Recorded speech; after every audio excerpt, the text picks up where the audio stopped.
আজ থেকেই শুরু হোক ইংরেজির জয়, ভয় আর সন্দেহ সব দূরে যেন রয়। সহজ শেখা স্পষ্ট কথা দৃঢ় ভিত্তি গড়ি, টু দ্য পয়েন্ট ইংলিশে সফলতার পথ চলি। Please subscribe, like and share. আজ আমরা তোমাদের লেসন 12 অর্থাৎ হান্টিং স্নেক কবিতাটি পড়ব, যেটি লিখেছেন জুডিথ রাইট। জুডিথ অরুন্ডেল রাইট ছিলেন একজন অস্ট্রেলিয়ান পোয়েট এবং একজন এনভায়রনমেন্টালিস্ট অর্থাৎ একজন পরিবেশবিদ। তিনি এই কবিতার মধ্য দিয়ে এক অদ্ভুত অভিজ্ঞতার কথা আমাদের সাথে শেয়ার করে নিয়েছেন। কী সেই অদ্ভুত অভিজ্ঞতা? একদিন শরতের নরম রোদের মধ্যে কবি আর তার সঙ্গী শান্তভাবে হাঁটছিল। চারপাশটা ছিল বেশ সুন্দর, নীরব পরিবেশ। হঠাৎ তারা মাঝপথে থেমে যায়, কারণ তাদের সামনে দিয়ে একটি বড় কালো সাপ এঁকে বেঁকে চলে যেতে থাকে। সাপটি তার মাথা নিচু করে জিভ লক লক করে এঁকে বেঁকে চলছিল। ঘাসের ফাঁক দিয়ে সে এগোচ্ছিল। রোদের আলো পড়ায় তার শরীরের আঁশগুলো হীরের মতো ঝলমল করছিল।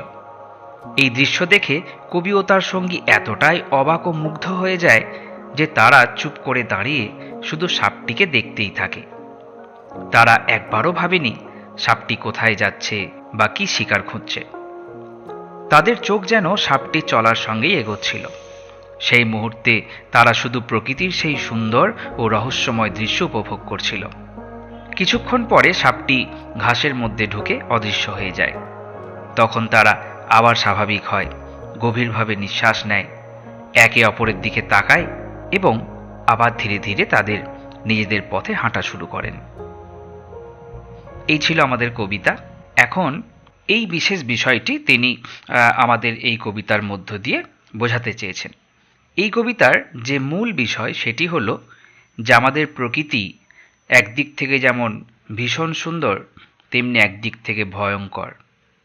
এই ভয়ঙ্কর পরিবেশ, ভয়ঙ্কর প্রকৃতি এবং মানুষের এক সহাবস্থানেই গড়ে উঠেছে আমাদের এই সুন্দর সমাজ।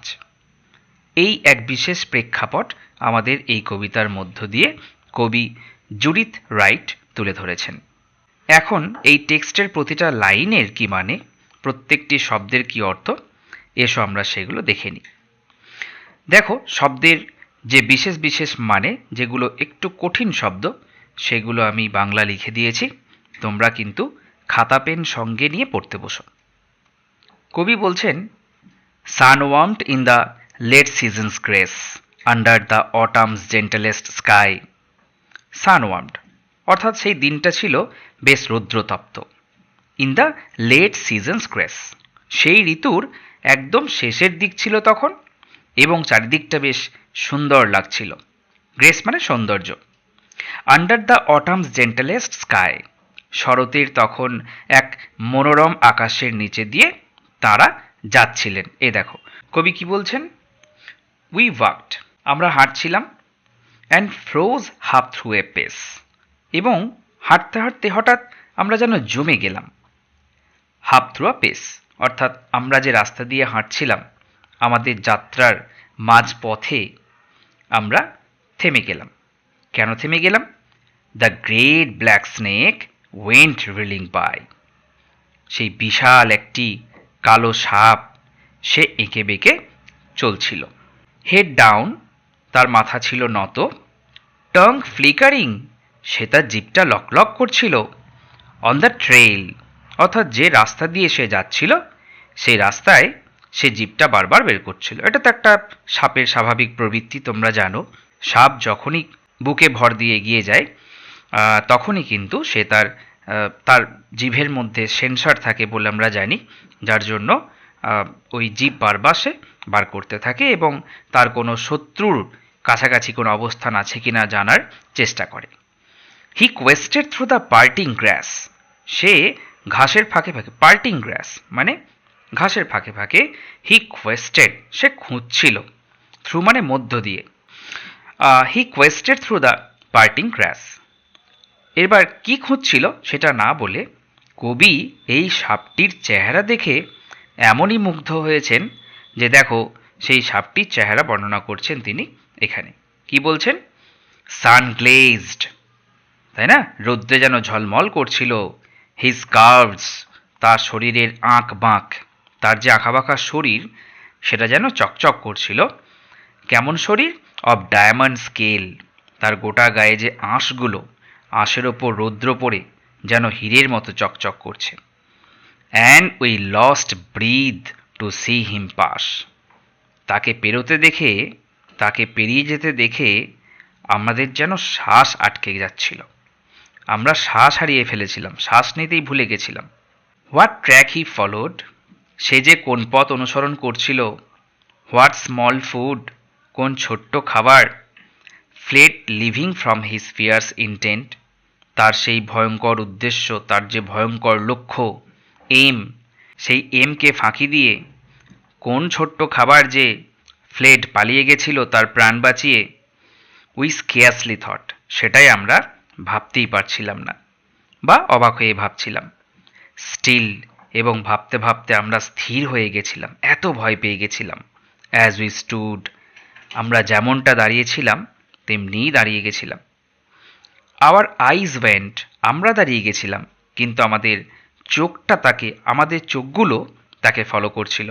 আমাদের চোখে দেখো, our eyes went with him, সে যেদিকে যাচ্ছিল আমাদের চোখগুলো তাকে ফলো করছিল। অ্যাজ হি ওয়েন্ট, যেমনটা সে এগোচ্ছিল সেরকম আমাদের চোখটা তাকে ফলো করছিল। এখানে একটা কারণ আছে, তোমরা জানো, আমরা শুনেছি যে তুমি যদি একটা সাপের সামনে চুপচাপ দাঁড়িয়ে পড়ো তাহলে সাপ তোমাকে আক্রমণ করে না। কবি বা তার বন্ধু যিনি সঙ্গে রয়েছেন সঙ্গী, তারা দুজনে হয়তো এই বিশেষ যে নিয়মটি তারা অনুসরণ করছিলেন, যার জন্য তিনি বলছেন আমরা স্থির হয়ে দাঁড়িয়ে গেছিলাম কিন্তু সাপটিকে আমাদের চোখ খেয়াল করছিল। কোল্ড, ডার্ক অ্যান্ড স্প্লেন্ডিড, জানো তোমরা সাপের গা ঠান্ডা হয় আর সাপের রং তো কালো এখানে, ওই জন্য ডার্ক। অ্যান্ড স্প্লেন্ডিড, এই কথাটার কিন্তু একটা অক্সিমোরনিক ব্যাপার আছে। অক্সিমোরনিক কথার মানে হচ্ছে যে বিপরীতার্থক শব্দ যখন পাশাপাশি থাকে। কোল্ড, ডার্ক অ্যান্ড স্প্লেন্ডিড, একদিকে একটু আগে আমরা দেখলাম যে সাপটিকে তিনি ভয়ঙ্কর বলেছেন, আবার এখানে স্প্লেন্ডিড বলছেন, মহিমান্বিত।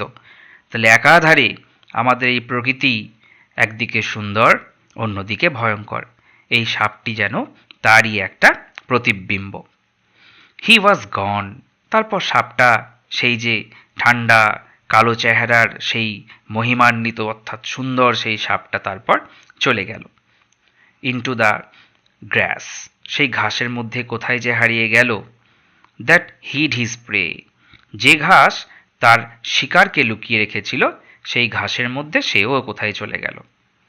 We took a deeper breath of day, আমরা তখন সেই দিনের যেন এক গভীরতর শ্বাস নিলাম। অর্থাৎ এতক্ষণ শ্বাস নিচ্ছিলাম কিন্তু এবার যেন আমরা আরও একটু গভীর শ্বাস নিলাম। লুকড অ্যাট ইচ আদার, তারপর আমরা কি করলাম, আমরা একে অপরের দিকে তাকালাম। অ্যান্ড ওয়েন্ট অন, তারপর আমরা চলে গেলাম। ঠিক আছে, তো এই ছিল আজকে আমাদের কবিতা। এরপর আমরা দেখে নেব এই কবিতার কোয়েশ্চেন আনসারগুলো। দেখো, প্রথমে exercise 1, tick the correct answer from the given alternatives.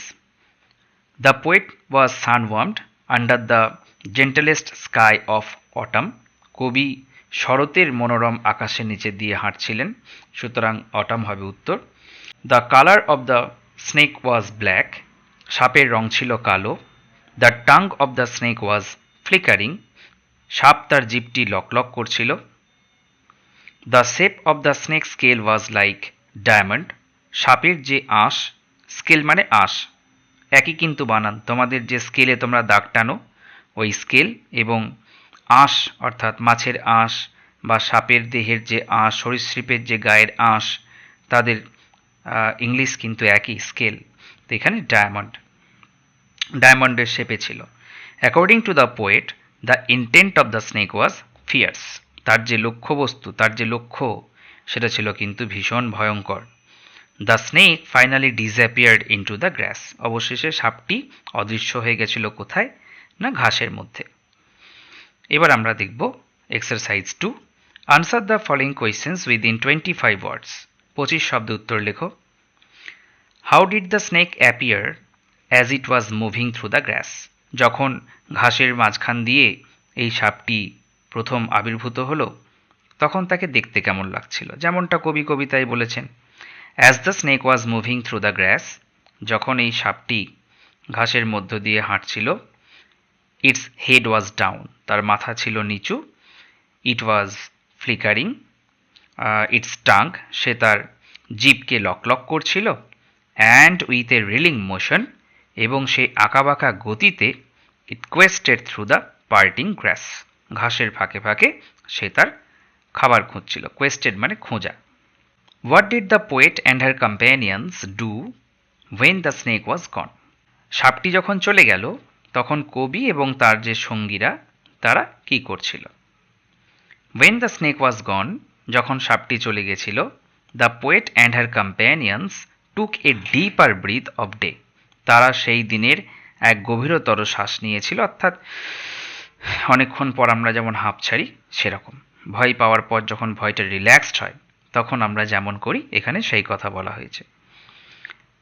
তারা গভীরতর শ্বাস নিয়েছিল, লুকড অ্যাট ইচ আদার, একে অপরের দিকে তাকালো, অ্যান্ড ওয়েন্ট অন, তারপর তারা চলে গেল। এরপর আমরা দেখব গ্রামার। এক্সারসাইজ 3 কি বলেছে? Rewrite the following sentences as directed, যেমন বলা হয়েছে তেমনিভাবে রিরাইট করো। How happy we are here, আমরা এখানে কতই না সুখী, change into an assertive sentence. এটা দেখো এক্সক্লামেটরি সেন্টেন্স, যখন এক্সক্লামেটরি সেন্টেন্স থেকে আমরা অ্যাসার্টিভ করব তখন একটা ভেরি কথা অ্যাড করবে। তাহলে how happy we are here, we are very happy here, আমরা এখানে খুব আনন্দিত বা খুব সুখী। পরের প্রশ্ন, everybody knows the name of Tagore, সকলেই টেগারের নাম জানেন বা সকলেই রবীন্দ্রনাথ ঠাকুরকে চেনেন। Change into an interrogative sentence, তাহলে বাংলায় কী হবে? রবীন্দ্রনাথ ঠাকুরকে বা রবীন্দ্রনাথ ঠাকুরের নাম কে না জানে, তাই না? তাহলে who does not know the name of Tagore, Rabindranath ঠাকুরের নাম কে না জানে।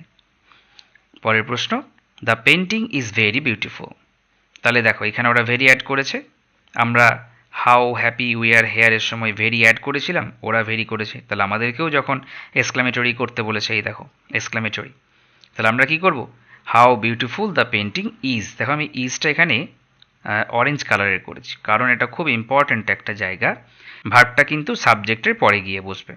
পরের প্রশ্ন, can we ever forget childhood days, আমরা কি কোনোদিন আমাদের শৈশবের দিনগুলি ভুলে যাব বা ভুলতে পারবো? প্রশ্ন করা হয়েছে, বলছে এটাকে অ্যাসার্টিভ বানাও। তার মানে কি? আমরা কখনোই শৈশবের দিন ভুলতে পারবো না। We can never forget our childhood days. এখানে তোমাদের একটা কথা বলে দিই, সেটা হচ্ছে অ্যাসার্টিভ সেন্টেন্স কিন্তু নেগেটিভ হতে পারে, এটা নেগেটিভ আছে, নেভার মানে নেগেটিভ অ্যাসার্টিভ, ওকে? অ্যাসার্টিভের সঙ্গে অ্যাফার্মেটিভ গুলিয়ে ফেলবে না। অ্যাফার্মেটিভ কথার অর্থ হলো হ্যাঁবাচক শব্দ, আর অ্যাসার্টিভ শব্দের অর্থ হলো কোনো স্টেটমেন্ট, যে কোনো তোমার যে বক্তব্য সেটা আমরা যখন সাধারণভাবে পেশ করি তখন সেটাকে অ্যাসার্টিভ সেন্টেন্স বলে। পরের প্রশ্ন, exercise 4, rewrite the following sentences as directed, যেমন বলা হয়েছে তেমনভাবে পরিবর্তন করে লেখো। প্রথম প্রশ্ন, we are proud of our heritage, আমরা আমাদের এই ঐতিহ্য নিয়ে খুবই গর্বিত। Use the noun form of proud, প্রাউডে যখনই আমরা নাউন ফর্ম লিখব তার উত্তর হবে প্রাইড, কিন্তু জেনে রাখবে প্রাউডের পরে অফ হয়, কিন্তু প্রাইডের আগে টেক আর তারপরে ইন হয়। তাহলে we are proud of our heritage, we take pride in our heritage, এটা কিন্তু ভীষণ ইম্পর্টেন্ট, পরীক্ষায় অনেকবার এসেছে। গ্রামার যেহেতু তোমাদের নন টেক্সচুয়াল, ওই জন্য মাধ্যমিকের জন্য নিজেদেরকে প্রস্তুত করো, এটা কিন্তু মাধ্যমিকেও অনেকবার এসেছে। We should have sympathy for the poor, sympathy যে শব্দটা এই যে বলেছে দেখো, অ্যাডজেক্টিভ ফর্ম অফ সিম্প্যাথি, সিম্প্যাথির অ্যাডজেক্টিভ ফর্ম দিয়ে এটাকে রিরাইট করো। তাহলে প্রথমে তো আমাদের জানতে হবে যে সিম্প্যাথির অ্যাডজেক্টিভ ফর্ম হচ্ছে সিম্প্যাথেটিক, বাক্যটাও পরিবর্তন হবে, উই শুড হ্যাভ, আমাদের থাকা উচিত সিম্প্যাথি, তাহলে আমাদের সিম্প্যাথেটিক হওয়া উচিত, তাহলে হওয়া ইংরাজি বি, তাহলে শুডের পর হ্যাভ ছিল, সেটা হয়ে গেল বি। তাহলে উই শুড বি সিম্প্যাথেটিক কাদের প্রতি? Towards the poor. আগে দেখো ফর ছিল, যখনই সিম্প্যাথেটিক লিখবো তারপরে আর ফর লিখতে পারবে না, টুয়ার্ডস লিখতে হবে। পরের প্রশ্ন, his success was due to his labour. তার পরিশ্রমের জন্য, এখানে লেবারটা কিন্তু নাউন ফর্মে আছে, কি বলেছে? ভার্ব ফর্মে রিপ্লেস করো। তাহলে লেবারের ভার্ব ফর্মও কিন্তু লেবার, কিন্তু যেহেতু এখানে পাস্ট টেন্স সেই জন্য লেভার্ড। এরকম অনেক শব্দ রয়েছে ইংলিশে যাদের ডিফারেন্ট পার্টস অফ স্পিচগুলোর গঠন বা ফর্ম একই, যেমন এই ক্ষেত্রে লেবারের নাউন এবং ভার্ব ফর্ম সেম, কিন্তু পাস্ট টেন্স হওয়ার জন্য লেবারের সঙ্গে ইডি যোগ হয়েছে। তাহলে বাক্যটা পরিবর্তন করলে কি হবে? His success was due to his labour. He succeeded because he laboured, কারণ সে খুব পরিশ্রম করেছিল। ঠিক আছে? The song of the nightingale is very sweet. নাইটেঙ্গেলের গানটি ভীষণ মিষ্টি। সুইটের অ্যাডভার্ব ফর্ম, তাহলে সুইটের অ্যাডভার্ব ফর্ম কি? সুইটলি। কিন্তু বাক্যটা আমাদের রিরাইট হবে। কিভাবে রিরাইট করবো আমরা বাক্যটা? The Nightingale sings very sweetly. ঠিক আছে, এভাবে কিন্তু আমাদের এটা করতে হবে। এক্সারসাইজ 5 আমাদের রাইটিং সেকশন। এটা প্রশ্ন এসছে নিউজ পেপার রিপোর্ট। তাহলে কিভাবে একটা নিউজ পেপার রিপোর্ট লিখতে হয় আমরা কিন্তু এর আগের চ্যাপ্টারগুলোতে দেখেছি, নিয়ম আমরা শিখেছি, তখন আমরা এই রিপোর্ট লেখার নিয়ম নিয়ে ডিসকাস করেছি। আজকে আমরা সরাসরি পয়েন্টসগুলো পড়ে নিয়ে রিপোর্টটা দেখে নেব। প্লেস, জায়গার নাম। নিউজ পেপার রিপোর্ট মানে কি? কোথাও একটা ঘটনা ঘটে গেছে, সেই ঘটনা নিয়ে তোমাকে প্রতিবেদন প্রতিবেদন কথার মানে হচ্ছে যে খবর, কোন একটা খবর তোমাকে লিখতে হবে। তাহলে কি হলো? প্লেস, তোমাকে বলা হচ্ছে যে তুমি প্লেসের কথা মেনশন করো, ডেট দেবে, number of people in the boat, নৌকোতে কতজন ছিল, অর্থাৎ কী নিয়ে লেখা হচ্ছে জানো তো? A boat capsize. Boat capsize কথার মানে হচ্ছে নৌকো ডুবি, অর্থাৎ কোনো একটা নদীতে বা সমুদ্রে কোথাও একটা নৌকো ডুবে গেছে, এই যে দুর্ঘটনা, এটা নিয়ে একটা খবর লেখো, যে খবরটা পেপারে ছাপানো হবে। ওকে, পেপারে ছাপানোর জন্যই আমাদের রিপোর্ট লেখার যে নিয়ম সেটা বেরিয়েছে বা আমাদের সিলেবাসে শেখানো হয়। পরবর্তীকালে তোমরা তো কেউ জার্নালিজম নিয়ে পড়াশোনা করতেই পারো, সাংবাদিকতা করতেই পারো, ওই জন্য এখন থেকে এগুলো শেখানো হয়। ওকে, তো কতজন নৌকোতে ছিল, কজ, কী জন্য সেই নৌকো ডুবলো, একটু তুমি খোঁজ খবর নেবে। এখানে কি আর খোঁজ খবর আমরা নেব? আমাদেরকে বানিয়ে লিখতে হবে মন গড়া কথা। ক্যাজুয়ালিটিস কথার মানে হচ্ছে ক্ষয়ক্ষতি কেমন হয়েছে, অর্থাৎ কারোর প্রাণহানি হয়েছে কিনা, অঙ্গহানি হয়েছে কিনা, কেউ মারা গেছে কিনা, আহত হয়েছে কিনা। রেস্কিউ অপারেশনস অর্থাৎ কীভাবে উদ্ধার কার্য হয়েছে। Steps taken by the government, সরকার কী কী পদক্ষেপ নিয়েছে এই নৌকাডুবি হওয়ার জন্য বা যাতে পরবর্তীকালে না হয় তার জন্য। প্রথমে একটা ক্যাচি হেডলাইন দিতে হয়, খুব আকর্ষণীয় একটা আমরা হেডলাইন দিয়েছি। Boat capsize in river, several feared dead. নদীতে নৌকোডুবি হয়েছে এবং ভয় পাওয়া হচ্ছে কি অনেকজন, প্রচুর, সেভারেল মানে অনেক জন হয়তো মারা গেছে। আর টাইটেলের পরেই একটা দিতে হয় বাই স্টাফ রিপোর্টার, অর্থাৎ এই রিপোর্টটা কে লিখছে। তুমি এই মুহূর্তে তোমাকে কল্পনা করতে হবে তুমি একটি কোনো সংবাদ চ্যানেলে তুমি চাকরি করো এবং তুমি একজন স্টাফ রিপোর্টার, তো সেই হিসেবে তুমি রিপোর্টটা লিখছো। কোনো জায়গার নাম দেয়নি, কোনো তারিখ দেয়নি, তাহলে সবটাই আমরা কিন্তু আমাদের মনের মতো করে লিখতে পারি। আমি নাম দিলাম মুর্শিদাবাদ, এপ্রিল 3 এপ্রিল বা এপ্রিল 3, এইভাবে লিখতে হয়, কিন্তু এপ্রিল 3 দিয়ে একটা colon. A country boat carrying nearly 35 passengers capsized in the Bhagirathi River yesterday afternoon due to sudden strong winds and overloading. প্রথম লাইনেই অনেক কথা বলা হলো। এ কান্ট্রি বোট অর্থাৎ একটু গ্রাম্য সাইডের নৌকো, ছোট নৌকো, খুব বড় নয়। ক্যারিং নিয়ারলি 35 প্যাসেঞ্জার্স, প্রায় 35 জন প্যাসেঞ্জার নিয়ে যে নৌকোটি যাচ্ছিল, ক্যাপসাইজড, ডুবে গেছে। ইন দ্য ভাগীরথী রিভার, মুর্শিদাবাদের মধ্য দিয়ে তোমরা জানো যে গঙ্গা নদী বয়ে গেছে এবং তার নাম Bhagirathi. Bhagirathi river yesterday afternoon, গতকাল বিকালবেলা। Due to sudden strong winds, হঠাৎ করে দমকা হাওয়া আসে। অ্যান্ড ওভারলোডিং, সঙ্গে ওভারলোডিংও ছিল, অর্থাৎ হয়তো নৌকোটির ক্যাপাসিটি 25 জন 20 জন, সেখানে অনেকজন বেশি চাপানো হয়েছে 35 জন। At least 8 people are fear dead, ভয় পাওয়া হচ্ছে প্রায় হয়তো 8 জন লোক মারা গেছেন। while several others are missing, তবে এখনও অনেকেই কিন্তু নিরুদ্দেশ। লোকাল ফিশারম্যান, যারা স্থানীয় ফিশারম্যান রয়েছেন, জেলে রয়েছেন, অ্যান্ড ডিজাস্টার রেসপন্স টিমস, অর্থাৎ ডিজাস্টার রেসপন্স টিম কথার মানে হচ্ছে যারা এই সমস্ত প্রাকৃতিক ক্ষয়ক্ষতিগুলো ম্যানেজ করে, উদ্ধার কার্যে যারা যুক্ত, তাদেরকে বলা হয় ডিজাস্টার রেসপন্স টিমস। তো সেই দল রাস্ট টু দ্য স্পট, সেই স্থানে অত্যন্ত দ্রুত গেছে, অ্যান্ড রেস্কিউড অ্যারাউন্ড 20 প্যাসেঞ্জার্স, 20 জনকে উদ্ধার করেছে। The injured were taken to a nearby hospital, যারা আহত তাদেরকে কাছের হসপিটালে নিয়ে যাওয়া হয়েছে। Rescue operations are still under way, উদ্ধার কার্য এখনও চলছে। কালকে বিকেলের ঘটনা, এখনও অনেকজন মিসিং, 8জনকে তো এখনও পাওয়া যায়নি।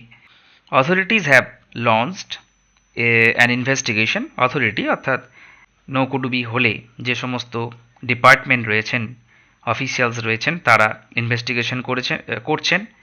The government has announced compensation, সরকার ক্ষতিপূরণ ঘোষণা করেছেন, কম্পেনসেশন মানে ক্ষতিপূরণ। অ্যান্ড প্রমিস স্ট্রিক্টার সেফটি, আরও কঠোরতর সেফটির কথা, সেফটি মেজার্স, অর্থাৎ আরও যাতে সুরক্ষার ব্যবস্থাগুলো নেওয়া হয়, টু প্রিভেন্ট সাচ মিসঅ্যাপস, এইরকম যে দুর্ঘটনা, এই দুর্ঘটনা আটকাতে, প্রিভেন্ট মানে আটকাতে, মিসঅ্যাপস মানে দুর্ঘটনা। তো ছোট্টর মধ্যে একটা আমরা রিপোর্ট লিখলাম। এরপর আমাদের লাস্ট দেখো আজকের writing exercise 6, write a summary of the following passage within 100 ওয়ার্ডস। তোমরা প্যাসেজটা টেক্সটেই দেখতে পাচ্ছ, ওইখান থেকে যতগুলো শব্দ আছে তার 1/3, সামারি সবসময় 1/3 সাইজে লিখতে হয় মোটামুটি, ওকে, মোর অর লেস 1/3, ওকে। তো এখানে 100 শব্দ বলেই দিয়েছে, তো তোমরা আসল যে টেক্সট সেটা পড়বে, আমরা শুধুমাত্র সামারিটা পড়ছি। কি লিখছি? Children need to learn values, শিশুদের অবশ্যই মূল্যবোধ শিখতে হবে, because this shape their thoughts, এই মূল্যবোধ তাদের চিন্তন শক্তিকে গঠন করে, অ্যান্ড অ্যাকশনস, তাদের আগামী দিনের কাজকর্মের দিক নির্দেশ করে এই মূল্যবোধ। They must learn to be honest, তাদেরকে কি কি মূল্যবোধ শিখতে হবে? তাদেরকে শিখতে হবে সৎ হওয়া, কাইন্ড, দয়ালু হওয়া, পোলাইট, নরম মনের হওয়া, অ্যান্ড রেসপেক্টফুল, বড়দেরকে শ্রদ্ধা করতে হবে, সিনিয়রদেরকে শ্রদ্ধা করতে জানতে হবে। দিস ভ্যালুজ হেল্প দেম, এই মূল্যবোধগুলি তাদেরকে সাহায্য করে, লিভ ওয়েল ইন সোসাইটি, সমাজে খুব ভালোভাবে বাঁচতে সাহায্য করে। A society or nation can not survive without such values, এই মূল্যবোধগুলি ছাড়া একটি সমাজ, একটি জাতি, একটি দেশ কখনো কিন্তু টিকে থাকতে পারে না। সার্ভাইভ মানে বেঁচে থাকা বা টিকে থাকা। People should also learn humility, মানুষকে আরও শিখতে হবে, কি শিখতে হবে? হিউমিলিটি, অর্থাৎ সে যেন নিরহংকারী হয়। হিউমিলিটি কথার মানে হচ্ছে অহংকারী না হওয়া, তার কারেজ থাকতে হবে, যে কোনো কাজে সাহস থাকতে হবে, অ্যান্ড সেলফ কন্ট্রোল, নিজের প্রতি সবসময় কন্ট্রোল থাকতে হবে, অযথা লেগে গিয়ে যেখানে সেখানে যে কোনো হুটহাট ডিসিশন নিলে হবে না। অ্যান্ড কেয়ার ফর আদার্স, অন্যের প্রতি যত্নশীল হতে হবে। আনলাইক অ্যানিমালস, পশুদের মতো না হয়ে, humans do not have strong natural instincts, অর্থাৎ পশুদের মতো মানুষের কিন্তু যে ইনস্টিংক্ট, সেই ন্যাচারাল ইনস্টিংক্ট অতটা স্ট্রং নয়। এ কথার মানে কি? দেখবে ভূমিকম্প হওয়ার অনেক আগে গরুরা তাদের পায়ের খুরের মাধ্যমে বুঝতে পারে যে ভূমিকম্প হতে চলেছে। বৃষ্টি হওয়ার অনেক আগে পিঁপড়েরা বুঝে যায় যে আজকে সন্ধ্যায় বৃষ্টি হতে যাচ্ছে। তো এইগুলোকে বলা হয় অ্যানিম্যাল ইনস্টিংক্ট, এইগুলো কিন্তু মানুষের থেকে পশুদের অনেক বেশি। তো এখানে সেটাই বলা হচ্ছে। So they must be taught values from an early age, যেহেতু পশুদের মতো মানুষের ইনস্টিংক্ট এত স্ট্রং নয়, হ্যাঁ, সেই জন্য তাদেরকে ছোট থেকেই তাদেরকে শেখাতে হবে এই মূল্যবোধ। This values help them control selfish desires, আমাদের মনের যে স্বার্থপরতার যে একটি ইচ্ছা থাকে, আমারটা ভালো হলেই হলো, আর কার কী হলো দেখার দরকার নেই, এই যে বিষয়টা, এই যে একটা খারাপ গুণ, এইটা কিন্তু আমাদের মধ্যে কন্ট্রোল করার একটা মূল্যবোধ থাকতে হবে and become good and responsible citizens, এবং আমাদেরকে খুব ভালো হতে হবে এবং খুব রেসপন্সিবল সিটিজেন হতে হবে, অর্থাৎ আমাদেরকে দায়িত্বশীল নাগরিক হতে হবে। এই ছিল আমাদের ক্লাস 9-এর সম্পূর্ণ সিলেবাস। আজকে আমরা লেসন 12-এর সাথে সাথে সমগ্র টেক্সট বুকটি শেষ করলাম। যারা আমাদের চ্যানেলে নতুন জয়েন করেছো, নতুন এসছো, তারা আমাদের আগের যে টেক্সটগুলো সেগুলোও দেখে নিতে পারো। প্রত্যেকটি গল্প এরকম ধরে ধরে সুন্দরভাবে মানে সহ অর্থ তোমার যখন যেটা দরকার সব কিন্তু সেখানেই দেওয়া আছে।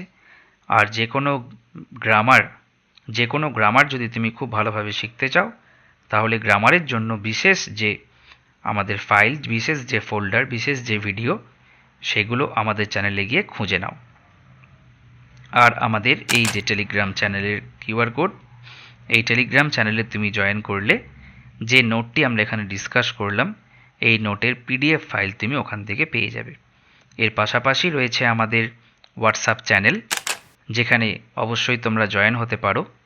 ওখানে আমরা প্রত্যেক দিন 1-2টি করে বিশেষ বিশেষ ইংলিশের লেসন শিখি, যেগুলি আমরা বাসে, ট্রেনে, রাস্তাঘাটে যেখানেই থাকি না কেন শিখতে পারি, এবং এই ইংলিশগুলি আমাদের যে কোনো আগামী দিনে কম্পিটিটিভ এক্সামে খুব প্রয়োজনীয়। শুধু আমরাই নয়, আমাদের বাড়ির যারা আত্মীয় স্বজন, ভাই বোন, দাদা দিদি, তাদের সাথেও এই চ্যানেলের লিঙ্ক তোমরা শেয়ার করো। যতজন ইচ্ছে এই গ্রুপে তোমরা জয়েন হতে পারো, এবং প্রত্যেক দিন আমরা একসাথে একটু একটু করে ইংরাজি শিখতে পারি। তো ঠিক আছে, তোমরা সবাই ভালো থাকবে, খুব ভালোভাবে ক্লাস 9 তোমরা পাস করে যাও, খুব ভালো রেজাল্ট করো। আগামী বছর ক্লাস 10-এ তোমাদের সঙ্গে আবার দেখা হবে। ততক্ষণ সবাই ভালো থেকো, সুস্থ থেকো। ধন্যবাদ। Master your English here today. Clear your doubts and find your way. Simple lesson, strong and bright. To the point, English helps to rise. আজ থেকেই শুরু হোক ইংরেজির জয়, ভয় আর সন্দেহ সব দূরে যেন রয়। সহজ শেখা, স্পষ্ট কথা, দৃঢ় ভিত্তি গড়ি। To the point, ইংলিশে সফলতার পথ চলি। Please subscribe.